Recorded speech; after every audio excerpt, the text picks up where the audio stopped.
Hello, Dave Morelli here.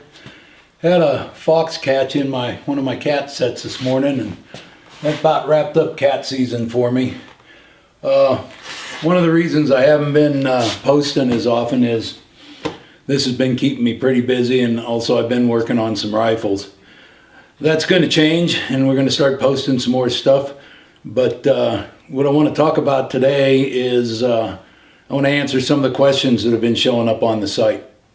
So anyway, I want to talk to you while I'm working on this rifle. This fella's chomping at the bit. He wants this hawking done for rendezvous season, and trying to get all the scratches out of the stock and get a good finish for him. Anyway, one of the things that I still get comments on is Ken Hackathorn's drills. And the comments are, well, I don't start with my hands up, or I don't start in that position.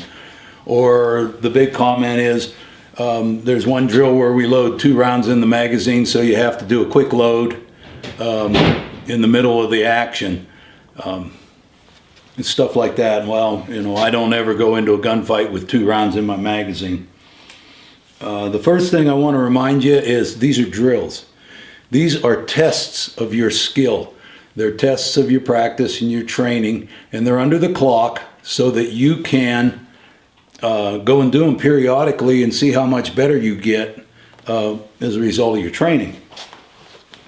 You don't want to practice a drill just to get good at that drill. I mean, it is good practice, but the drill you just want to do cold and fresh after you've trained for 2 or 3 months, and you want to see how fast you can do the drill and evaluate yourself. That's number one. Number two, anyone who can tell me what position they're going to be in when a threat presents itself, how that threat's going to present itself, and how things are going to go in your gunfight, whether you're going to have to reload, whether you're going to have to run for cover, whatever, whether your gun malfunctions. No one, if anyone can tell me any of these things, then I'd like to borrow your crystal ball, because I've been involved in police work most of my life, and no one can tell you how the threat's going to come and where you're going to be as the threat progresses and the situation progresses. So keeping that in mind, the drills are just a test of your skill. So if something bugs you about the drill, change it, I guess. Change it the way you like it. But the idea is to test yourself with these drills. There's a difference in my mind between practice and training and the drills. We've already just talked about the drills. Practice and training, although they can be the same sometimes, I consider them a little bit different. Practice to me is shooting a tight group and exercising sight alignment and proper trigger control. That would be going out in a stationary position and shooting at a target and trying to keep your group nice and tight. And it's practice. And the only way that group's going to get tight is if you have good sight alignment, and mostly if you have good trigger control. Nothing will spoil a shot than a jerky trigger or an off pull. That would be something I would practice. Another thing that I would practice, for instance, would be magazine change. I would practice both a quick reload and a tactical reload. The quick reload is when your gun goes dry. You're done, but you're not done fighting. And you have to reload the gun and get it working again. That's the only time I would mess with my gun, is when it stops. Hopefully you're either behind cover, or you're on your way to cover, or you've decided you really need cover right now. Being aware of cover and where it's at and how to get there and when to get there, which is usually immediately, that kind of goes into training, but we're not practicing that right now.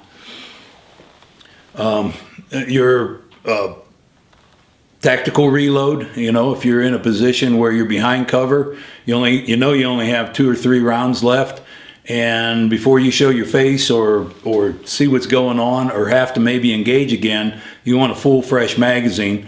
And that's when you take the partially filled magazine out, put it in your pocket or in your somewhere on your person in case you need it later, and then of course put a fresh magazine in, and then continue on analyzing and assessing the threat. Those would be practice. Training would be when you do that while you're shooting and going to cover and doing things of that nature, where you might be doing a building search or shooting around some vehicles. You're using the things you practiced to get your shots on target, but you're incorporating the movement and the looking for cover and knowing how many rounds are left in your gun and what you have to do to keep it working. Another thing, going back to practice, would be malfunction drills. You practice your malfunction drills. Training would be, in my mind, where you sabotage somebody's magazine with a few dummy rounds and they have a malfunction in the middle of their shooting exercise, and then they have to go directly to whatever malfunction drill is necessary to solve that problem and continue fighting and keep the gun working. So that's the way I look at things, and that would be the way I would classify practice and training. Then, once you've trained for a while and you feel like you've got all those things down, then you go and pick a drill out, one of Ken's drills, put it all together, and time yourself and see how you do on that drill. See if the timing works for you. And you can come back a couple of weeks later after you've practiced and trained some more. Maybe you improve your time and you're seeing some improvement in your shooting skills. So if you stick with our channel, we're going to put some more stuff on and different things I do for practice and things that I do for training and some of the different ways that I go about training. And hopefully you'll enjoy it and hopefully it'll help you in your training.